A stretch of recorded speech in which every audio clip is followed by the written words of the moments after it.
have millions, man. Yes. Yeah, so we're all welcome. I celebrate you. Please, let's clap for ourselves while I welcome.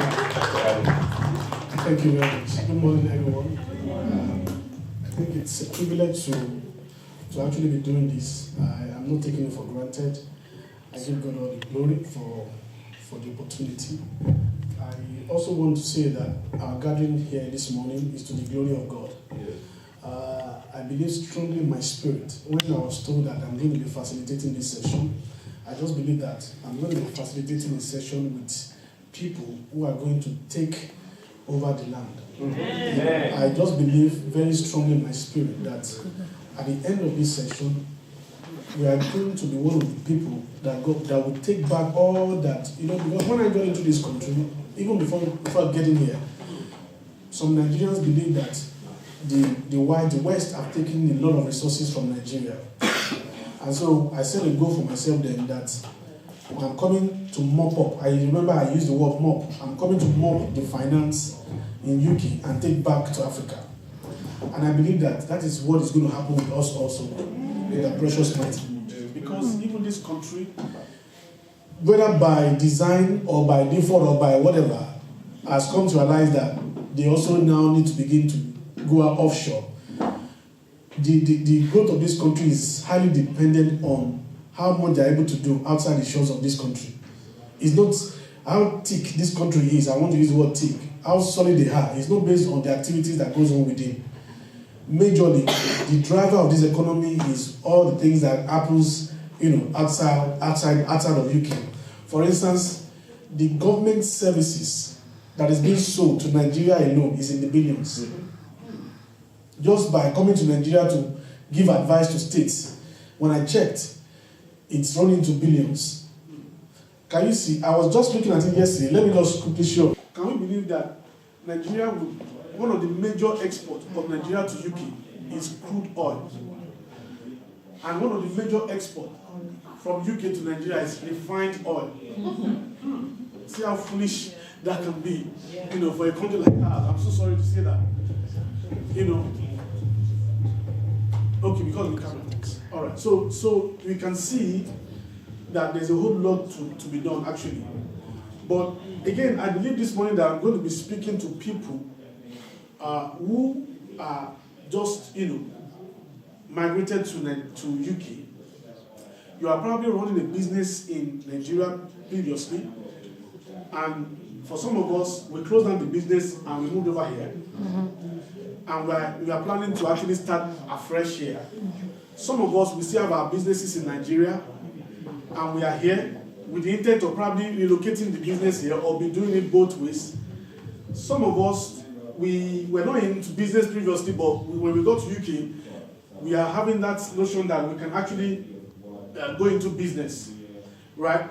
So that's with this in mind, I've actually designed my trade, because I can't say all within this short time, all that it takes to actually establish a business and run business successfully in the UK. Quickly, by the grace of God, I've been able to, in Nigeria, I work with about a lot of SMEs, but under the World Bank project, GEMS, I work with about 50 SME companies, and one of them, I'm not a board member of their company, an IT consulting firm.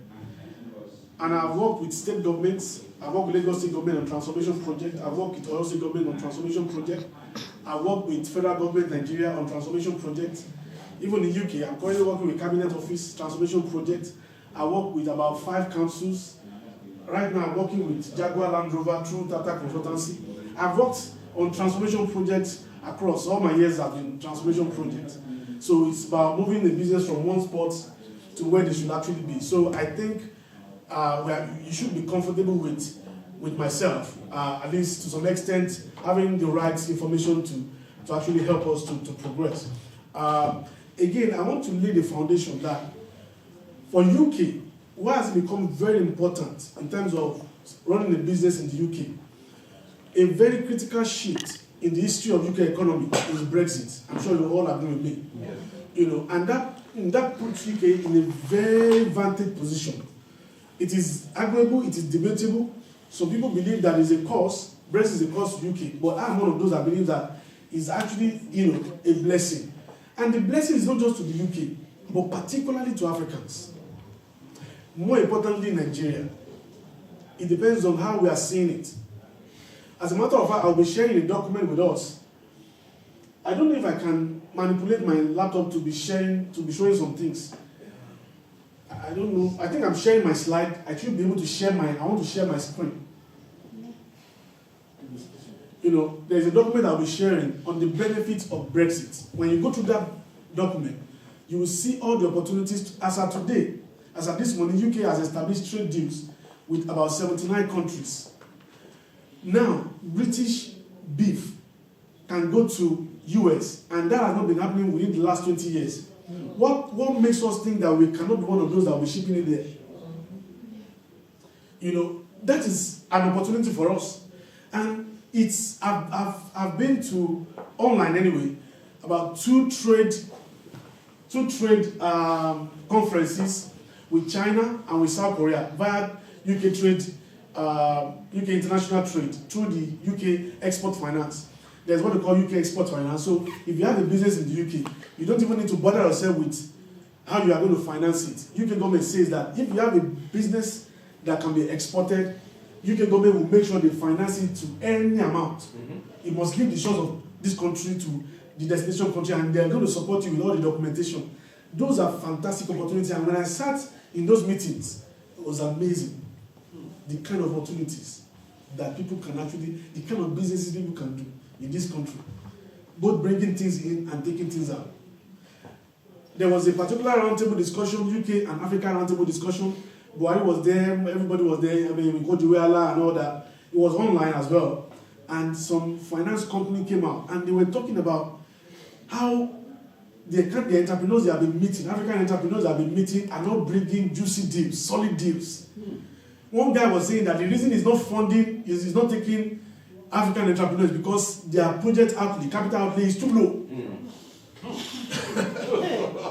The guy said that that's the constraint his business is a private equity firm, and they only finance African companies. And he said at that forum that the challenge, because it's also a syndicate sessions like this too. So I was part of one of the ones I was privileged to be part of is financing African businesses, via UK and all that. And the guy said, one of them said, that is a constraint. They want people to come up. In fact, they gave us, which I will be sharing with you, they gave us a document on how you can create your proposal for finance, how you can pitch your idea, that business.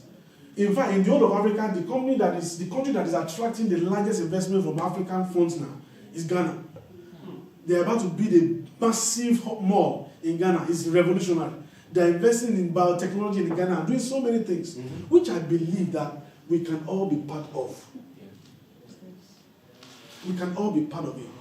The first thing I want to start with, again, I want to start by saying that we need to have a bold mind and a big heart.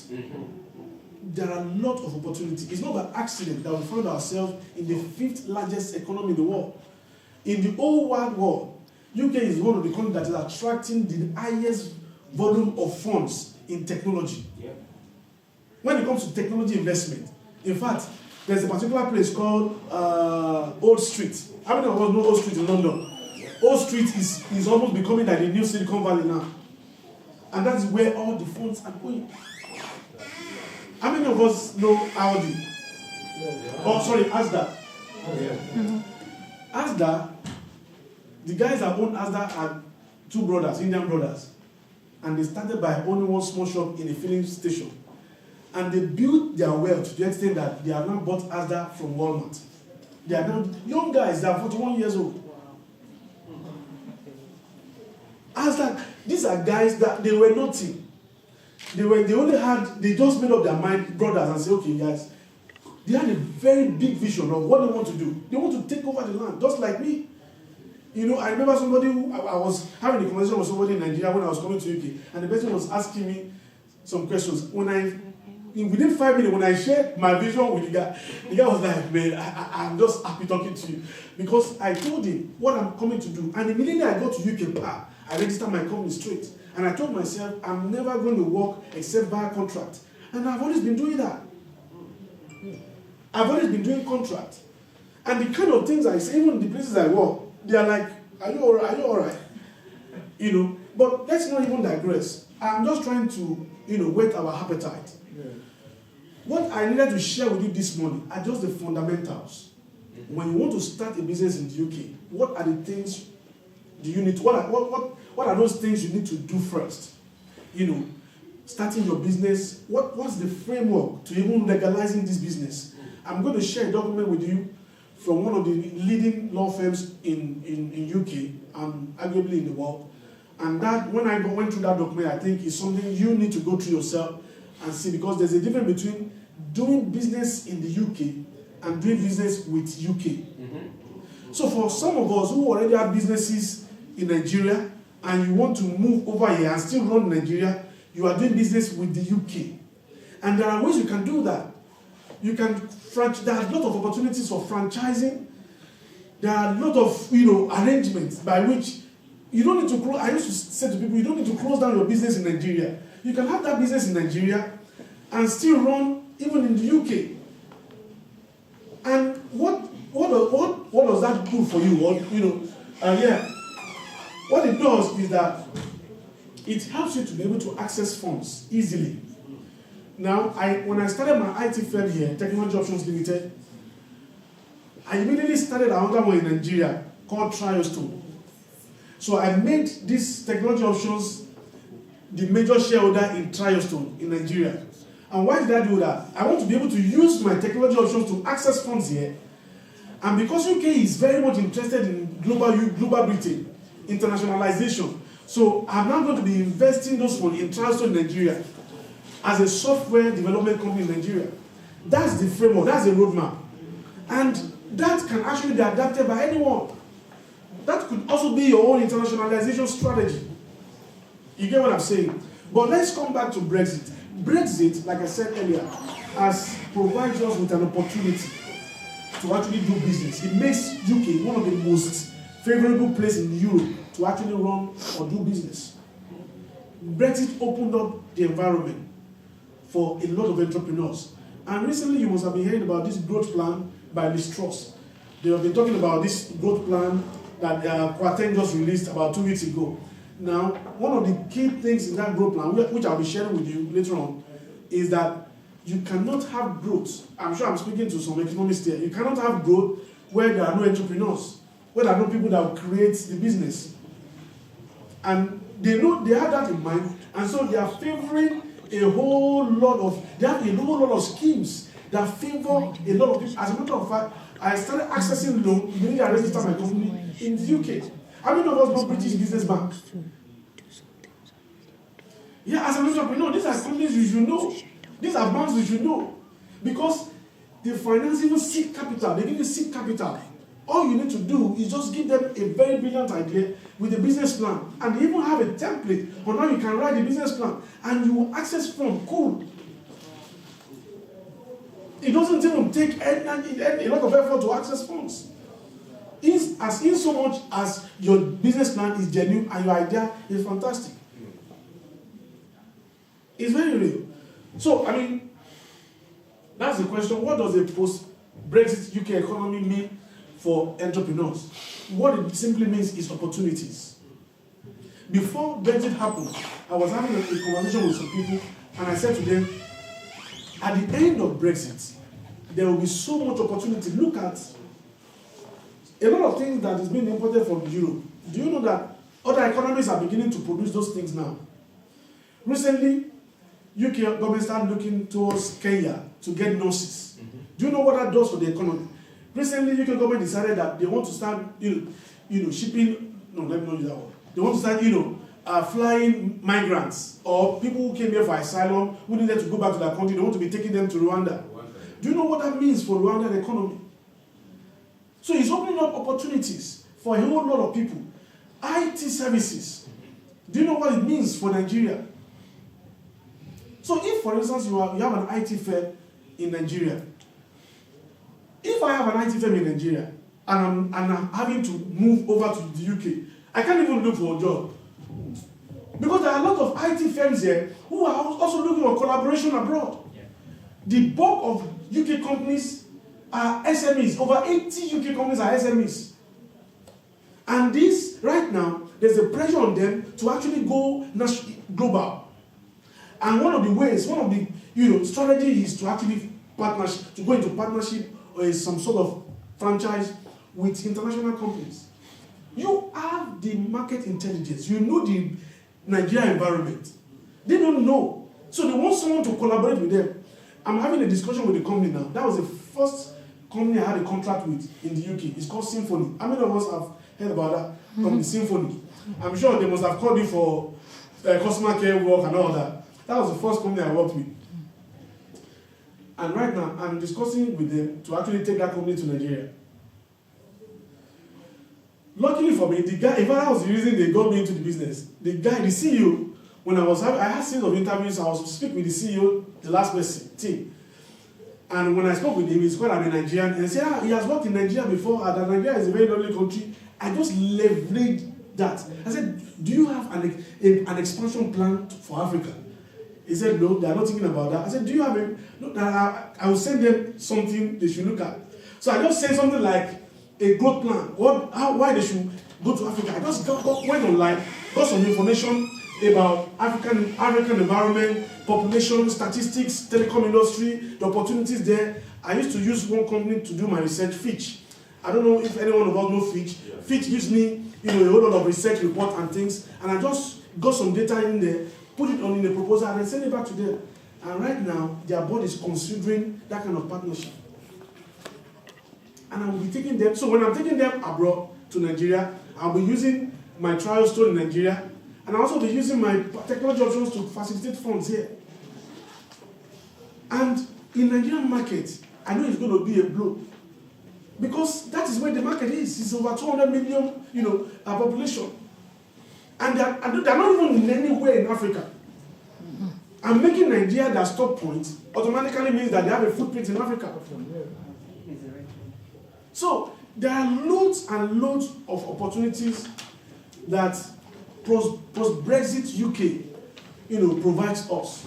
And we shouldn't limit ourselves to just coming here with the mindset of working alone. It's not bad to start with work, just like people will always say. But we need to have that mindset. Let me ask this question. How many of us have a registered company in the UK yet? I've started. It's just £12. Everybody, please, I need to, strike an agreement with you today that you will have a company registered before the end of 7 days from now. You need to register your company. If you need help, because there's a way you can also register a company in the UK to do business, you can register a company that is already running in Nigeria. You can register that same company in the UK. There's a process. And why you need to consider the process of registration and all of those things strategically is because of opportunities that is accrued to doing that. There are some businesses that... You have a question? All right. I think I can be taking your question. I think we should just let it be facilitated. So, interactive. Let me take your question. Okay, so for a case where you're a student, and I don't think students are allowed to register a business here. Yes, students have limitations to register. But of course, you can begin to, put your papers together. Okay. Yeah. You can begin to, articulate some ideas that will culminate into even governments at the end of the day saying that, no, we need to change your status. Yeah, because we need to begin to, by our actions, challenge the status quo. By the kind of thinking we are putting forward. Let them know that we have idea that can create. Someone was discussing with me during the week in the church, and they have an idea. And I told them, I said, do you know that this idea, do you know that one of the key things UK government is looking for is how to make UK environment a more diversified environment. And one of the enablers of a diversified environment is culture and arts. It's a very critical enabler. Because if you are not open to culture and arts, you cannot get resource from other economies, from other people of other language. Do you get it now? So, and the person was like, that makes sense. So develop your proposal now and begin to articulate that point. By doing that, there's a department for media, sports, and culture. That's what they do. Department for Media, Culture, and Sport. They are going to give the necessary support to actually, help you achieve whatever plan or goal you have. So that's a brilliant opportunity for that person. Do you get it now? So, there's a whole lot of opportunity, and I'm going to be sharing those documentation with us after now. I have a slide here. Yeah, I have this slide, the 3-box model. And this 3-box model is by a professor from Moss Business School, Professor Vijay Govindarajan. I don't know how many of us know the professor. So he has this model. And the reason I'm going to be, I talk of this model is for many of us who have businesses already in Nigeria and the business is still running, you might need to apply this model. Now, this model says that by balancing the 3 boxes, managers can resolve the inherent tension of innovating a new business while running a high-performing business at the same time. So what this model is talking about is, whilst you are here looking out for a new opportunity, you need to begin to review certain things, even though that business is not closed. But you need to begin to review certain things about that business so that you can properly allocate your resources. And this is even a model that is making countries like UK very solid. So they are already imagining a future, and they are creating projects around that future that will make them more competitive in future, whilst also looking at the opportunities for the now. So right now, your business in Nigeria, what opportunities does it provide, or can it actually come up with in terms of closing a performance gap in that business, and that your being in UK can actually be an opportunity for? Your being in UK is an advantage to your business in Nigeria. It depends on how you're looking at it. Because you have access to resources, you have access to information that will drive that business even in UK. How can you take advantage of the opportunity of being here to drive that business in the UK? And how can you make that business in the UK provide you with a very good platform to do business even in Nigeria? A case in point, my brother here is a facility management company in Nigeria, right? And now he's in the UK. He does not have to necessarily close down his business in Nigeria, but being in the UK gives him an opportunity to even scale up the business. Because you are going to be having access to certain information here. For instance, if you meet a company and a facility management company in the UK, and they know that you have a business in Nigeria, you can go into collaboration with them once they know that you already have an established market, just like I said previously. So it means that you have certain opportunities that you are open to here, that you taking advantage of those opportunities automatically opens that business in Nigeria, to scale up. You are therefore scaling up that business automatically because of the opportunity you've opened yourself up to here. Are we following? Yes. Yeah. So that is what this model is all about. Let go of the values and practices that fuel the current business but fail the new one. Future, invent a new business model. What model do I need to invent now that puts me in a very good, competitive position for the future? And what is my current situation saying? How am I managing my current situation? How am I appropriating all the opportunities for the present situation? That's what this model is all about. And this model has really, really worked for me personally, because it's making me to be able to close some gaps in my current situation, and now giving me what I call opportunity gap, closing the opportunity gap for the future. So I'm not losing that. For instance, now I'm a business transformation expert, and I'll be looking at myself, what kind of solution will be coming up? How is the business world in the future? How will it be disrupted?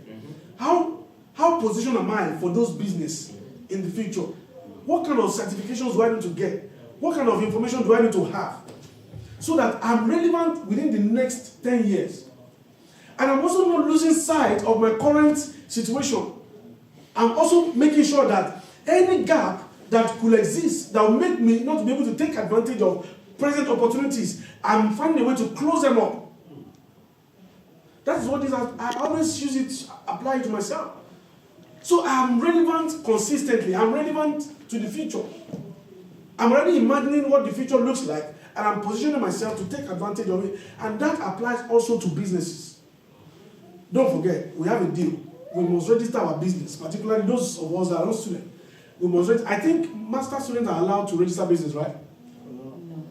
Are they? How about spouses? Spouse can register. Yeah. Still on the student. If spouse can register, please let's go ahead and register. It's very, very important. Let me tell you one of the benefits. When coronavirus, I just started my business there. I just registered my business, and Holy Spirit just told me I should open a bank account. After 3 months, and I opened the bank account. After opening the bank account, then coronavirus came. The British businessman just called me and said, we want to give you money for I mean not even for all this this business loan that a lot of people got that money. Yeah. Now I said, but I'm just less than 1 year. I'm not up to 1 year. They said I should estimate what I would have been getting if there's no coronavirus and let them know. And I told them, and they wired me one huge loan that I'm going to be paying over 10 years. Very insignificant amount to be paid back. And myself and a friend of mine, we just thought together and said, okay, you know what can we do? Let's invest this money. So when we did the estimation, we scored that what we need to even be paying back by the time the business is ready to pay back is way, way more than what they are charging us. So what I'm going to be paying back as interest on the loan, the investment the money is in, is giving me more return. So I'm just going to be paying out of the return back, and that makes sense for me. And we did, myself and my friend, we did a whole lot of other things. And that is a business that I just started, not even up to 1 year. Now imagine that you already have that business, you have your business registered. Definitely, a lot of people saw it as though some people got that money and they messed it up. But that would have been an opportunity to transform or take your business to the next level.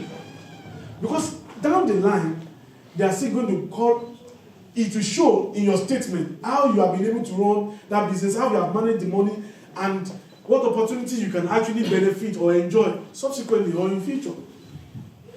And that's why right now we are positioning the company to ensure that we access other opportunities. We have our accountant, we have our HR expert that does every kind of thing for us. So I'm always wondering, when I approach the government for certain things, or they even invite me for things. The other day, Trade Finance just invite me, they say, you have to be part of this seminar, you have to be part of this. Apparently, because of the way we have been run, and remember I told you about Asda, the Asda guys. When they were asking the guys, they said they were able to keep a very decent record. One of the reasons they were able to buy Asda, or they were able to grow their business, was because they were able to keep a very decent business record. Right now, they are opening another store, a chain of supermarket that is doing just vegan foods. And they already got a private equity firm investing. In fact, they have so much money now that they now have a private equity firm themselves. Young guys, 41 years old. You can Google them. I've forgotten their name. I used to remember them. They call something brothers. They are Indian guys. You know, and that's one of the things we can actually do, even as Envoy, members of Envoy. We can also look for opportunity to collaborate. There's nothing we are doing right now that cannot be big or that we cannot collaborate on. And the environment is so solid. UK environment, in fact, do you know that UK is known to be the best regulated environment in the world? There's no place to do business than that. They are ranked number 9. OECD is of doing business. They are ranked number 9 out of 50 something. Nigeria is 120 something. If 5 kg and Ayola yielded 20, then I can travel anywhere in the world. If I buy you 30 pieces of 5 kg pando, I know how much it's going to give me, and I know how much I'm selling it. So you can't come and tell me that something happened. In fact, they hated me in that company because salaries was just, and they were paying salary as well. So once you make a mistake, and I have a process from kitchen to, they'll push out to lobby. So you must sign when you are taking over. When you are returning in the evening, you must also sign. So if it's over to miss, they are the one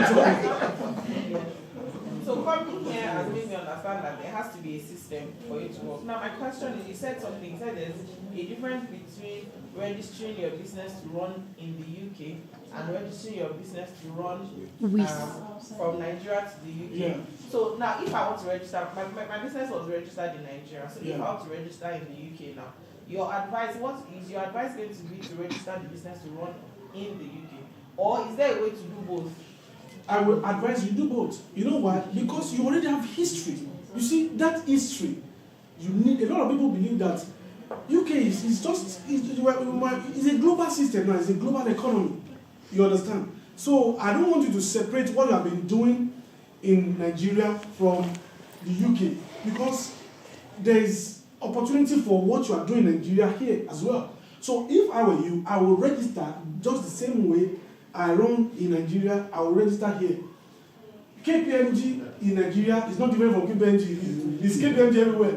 You know, they only try to, respect the law of the land, but they don't change in their ways of operation. So what I would suggest you do is perfect your operations in Nigeria and let your Nigerian operation feed UK operations, and it gives you more money.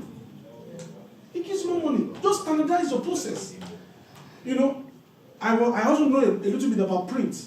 In print, when I was running my own print business, I used to, do some, then Oceanic Bank. I used to provide Oceanic Bank tellers. I'm the one that print their tellers. A lot of documents they use, particularly the one in Marina branch, very close to Chicken Republic. In Oando B, the one on Oando filling station. There's a hall, Oceanic Bank up. I was one doing their tellers, all those kind of things. See, I had 20 checkpoints, process steps, before anything is delivered to clients. Those 20 points must be fulfilled. Some of them is just to check that it is properly cut. Some of them is to check that you have put something together. And I don't mind to make little profits, but I need to guarantee that my process is standardized. You understand? So if that's you need to do, then you are fine. So you are just here and they are producing, you are shipping them down. Thank you. Thank you. But we will conversations around registration and where to register. We have persons in-house, a very good lawyer, corporate lawyer for that matter, that can help. But of course, like I said, I have a document that I'm also going to share. That document, you need to take your time to read it. This country, you need to study things by yourself. I'm sure most have known that by now. So you need to study that document and you get to understand the differences. But in terms of the nitty-gritty, if you need help and all that services, we have someone that can help you in-house. Maoga at the top. At the back. Sorry, ask a question. All right, go ahead. Yeah, thank you very much. You have a question? Okay.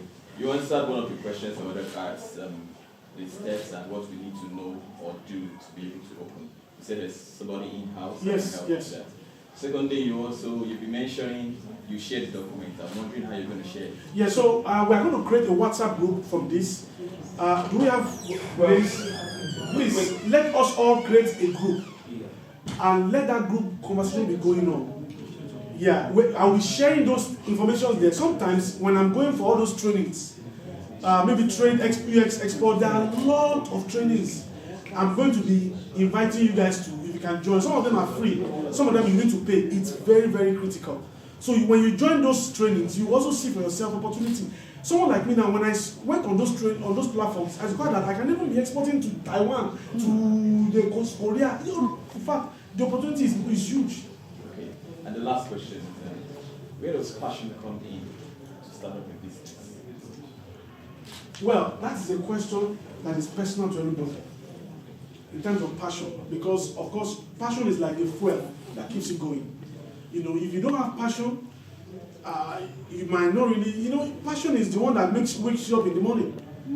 That's what I tell people. Passion is what wakes you up in the morning. So someone like me, I'm very passionate about this thing I'm telling you now. I might not even be doing more than this in other kind of environment, but when you bring me into this business transformation and how to share, I can be talking like this for the rest of the day. So I enjoy it. So that is my passion. And in fact, if my wife is here, they will tell you, I've been playing in the morning like that. Me and my son will just dance here. Because I just know I'm coming here, and the vision God gave me, which I believe by the power in the name of Jesus is going to happen. is that all of us here are going to raise businesses. Amen. Not just businesses, but businesses that minister want to see you. Amen. You know, remember the prophet that came the other day, Prophet Shola, yeah. His son, he said he has not even met minister before, but it was through his son he met the minister. These are young chaps who developed a solution, and they are becoming a big deal now in the whole of UK. The business is so big that boys don't have to call for the guy. Oh boy, you are attracting revenue for us. So what's going on? I told people, I said, if you want government to respect you, just try and start a business that is compelling. They will call for you because the biggest headache of anybody, of any leader of a country, is unemployment. And if your business is helping to solve unemployment problem, and that governor or president does not want to see you, take it to another place. I'm telling you, they must know you. All right, next question. How many questions do we have to go? We have 5 more minutes. And then, okay, so Mark, and then we're coming to you. Let's ask first, and then. Right, thank you. Just want to ask a few questions. One, can a skilled worker... sorry, they can't hear you, sir. Okay, my few questions. Can a skilled worker get a company registered? Well, one. Okay. And the second one, if you're registering a company here, must you sectorize it? Must it be like, if you're in logistics, must it be a logistic company that you just work with or work on, or you can do other business with it? Okay.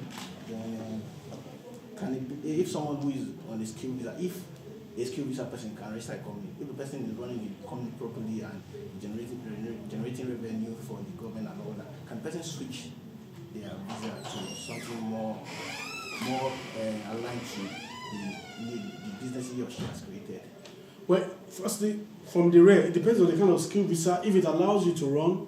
But the thing is, you can run a business as a skilled person. And I think one of the things you just need to look out for is to ensure, someone like me now, I'm a skilled business person, I should put it that way.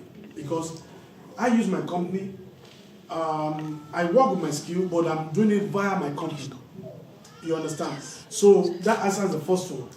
But I have an accountant and I have an HR specialist that takes care of, in fact, somebody is here who can testify to it, who is a very close person to me. I didn't even know. It was my accountant that told me that government is even owing me about 4,000 something pounds one day like that. And he just sent me an email and said, you have 4,000 pounds to be paid by. I said, am I the one to pay them? They want to pay me. They said they have to pay me. I said, ask them to pay it fast. so that's what, having an accountant helps you to do. So you can register a company as a skilled worker, which is the best, I will advise you. Because it's a contract. Every skilled worker in this country must do it via your company. It pays you more because you can claim some expenses. And now most of us must have heard about this IR35 stuff. So listen, yeah, okay, all right. So yeah, so like I said, you can register, and the second one is what again?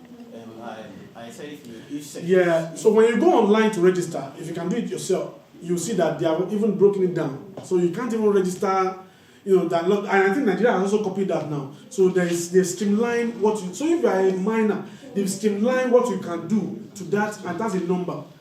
So you can't even register two things together like some people do in Nigeria. But like I said, Corporate Affairs Commissions, I was also part of the something they organized. They've changed it too. So they have streamlined what you can register to that particular sector area.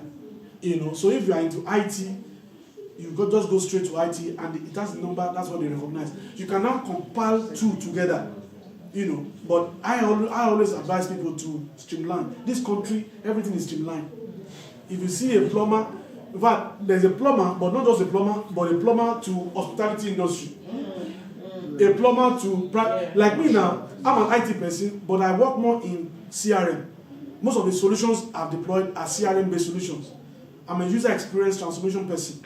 So I can develop a customer persona. If you want me to give you a picture of the kind of person that can buy your product, I can do a journey for you, a journey map that explains to you how that happens, the kind of interaction that goes on in the head of the potential buyer, and I'll present it to you so you know who can buy your product by my journey map. So you have to streamline. All right. And the last question, because of our time, we have just 3 minutes to go. Apologies, please. Good afternoon, everybody. I have two questions. I've been in the food industry for 14 years, so I'm still running my business in Nigeria, but most of the time, when you don't see me, you don't give jobs again. So it's not doing well that much. But when I started here, it was very tough on me, because I started in 2020, November. With the children, I couldn't work, I was in school. So I started selling jollof rice. That's how I saw Pastor David here. They charged me to go and deliver food to me. So I stopped last year because obviously it was very stressful. But I was now thinking I should start packing. Because I saw, I think the Chinese were doing this cow leg. Yeah. I saw it on a video. They cook cow leg and pack it as in, like cow leg sauce or stew. So I was thinking I should do, when I was in Abuja, I was cooking for some black Americans who were married to Nigerians. So I was teaching them how to do ata ofada, I was showing them things. So I now do something I call atameta. It's ofada pepper, jollof pepper, and foriro pepper. Okay. So I used to pack it together. So how do I get funds to start something like that here? Because restaurant, I know I won't be able to because it's expensive to go pay people and it's stressful. So I was looking at packing pepper here in large quantity, sell to Tesco, sell to those people, and they come in 3 packs, like that Mr. Big's pack, or maybe a final one. Now, I worked for 2 days in a place called Samoa, where they do freezer things. Those kind of places, I know I don't have that kind of money and I can't access that kind of money. So I was just thinking, how do I access money to do that and all? That's my first question. Then my second question, in my child psychology part, my love for helping children, reducing suicide, reducing depression, low self-esteem. My book called Fearfully and Wonderfully Made was what's it called? I'm sorry I've forgotten the English. Was accepted by federal governments in Abuja. So I was taking books to schools. So we had a program called Formation, which is Fearfully and Wonderfully Made, FEWM. So I called it Get From the Side. That t-shirts, everything. So I wrote the second book called How to Get Celebrated, Not Tolerated for children too. Then the final one was Future Move Mindset. Now, I came up with an idea with my friend that we should create an app. We can't afford that, but how do I present that to the UK government if I want to make it an app and a program? All right. Using my creative writing. Yeah, great. So now, the two businesses, how do you access funds? Yes. Now, very easy. One of the things we need to do is to document. We need to put this idea into black and white and communicate the value. What value would this business generate? What is the target market? We need to define those kind of things. But I can bet you that there are funds to support that, because at the end of the day, when it comes to child development, UK is very big on it. And they are having a lot of issue, crises, particularly with black community and all that. So I'm sure in that line it's going to fly. Then the restaurant, you see, the market is there for restaurants. People will definitely want to eat. So even if you want to be packaging, there's a license. All you need to do for that food is there's a license for packaged food. And it is run by local councils, boroughs. So if you go to your borough, there's a I can even help you to search for it and send it to you. There's a license for packaged food. So once you get a license, register with them, because the people that will give you funds, they also want to be saying that you have registered with them. You know, so they were doing business. And so we can always catch up data. We can finish. All right. There will be opportunities for networking. Yes, yes. We want to go into a networking room.